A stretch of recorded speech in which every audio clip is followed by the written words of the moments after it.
What's going on, guys? Dion from CRS Management. As a quick disclaimer, nothing in this video should be considered as financial advice, and you should always check with your CPA and do your own personal research to figure out what route is best for you and your business endeavors. Now back to the video. So I wanted to make this quick video just kind of talking about the Turo Insights that were released pretty recently. I want to go over what I think about them, the good, the not so good, and what I think really needs to be improved.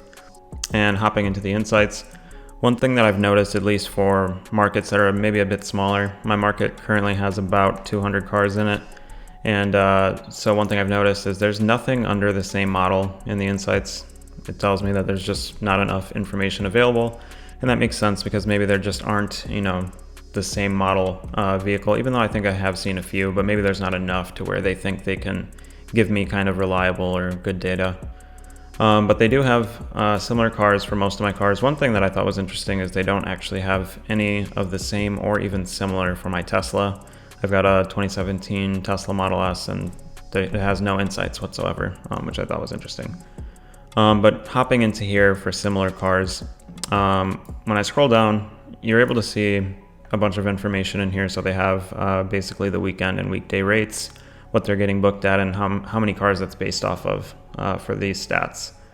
It also has kind of historical data, so showing you month by month what prices cars that are similar to yours were getting booked at. So I think this is pretty interesting information. Shows that like last summer, cars that are similar to mine were getting booked at way higher prices than this summer. I was around last summer, and I guess I don't really see that as being the case, so I think that's interesting. And then if you click into compare your price, it actually shows you your utilization for that vehicle as well as the median price and how you compare to the market. It also shows you're able to click back into different months. So the month that I bought it towards the end of the month, so it shows that I had a low utilization and a median price of 119. I think it only got booked like twice, maybe 3 times in May because I bought it towards the end of the month. And then in June, it shows I had a high utilization of 70%, median price of $134 versus around $100 for the market in my area.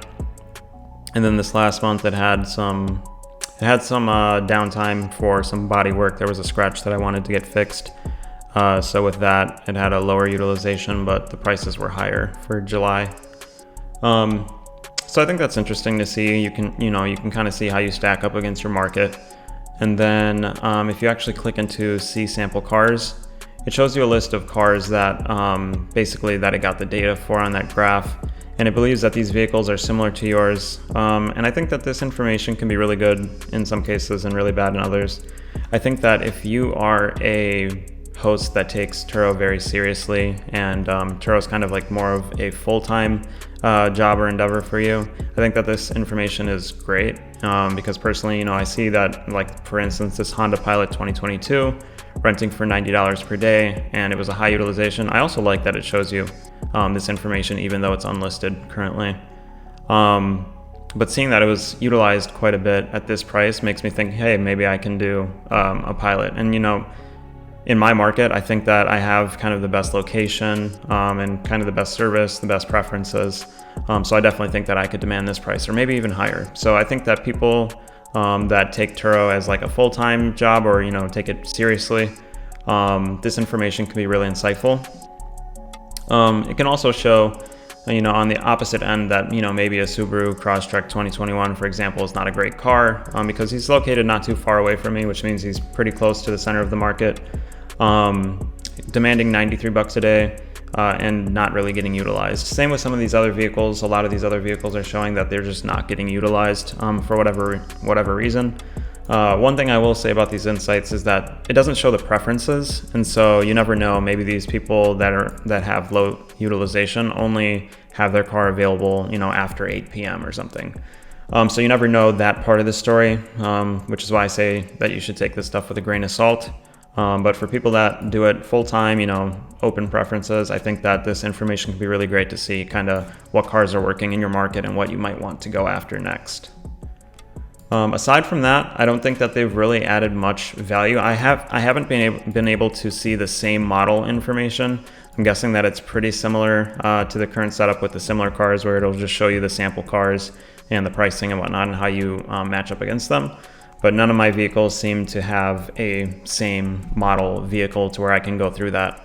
So I would love to hear in the comments below if you have been able to go into the insights and see the same model, if it kind of matches up similar to the similar cars. But other than that, like I said, I think that it can work really well for people that take Turo seriously and do it as like a full-time job. But I think that if you're more of the kind of relaxed part-time or just kind of like a side hustle host, I think that you definitely have to take this with a grain of salt, because you never know. If we go back into here, these people that have high utilization at these prices, you never know. Maybe they have open preferences, they're available at any time. And if you're not, then you might not have that same sort of utilization, and your math might come out a little bit different. So definitely take that into account when you're going through these insights. Other than that, I think that the insights are good. I think that it can show you kind of how you match up against the rest of your market, and give you ideas on cars that you might want to purchase for your fleet. I think that it still needs a lot of work to do.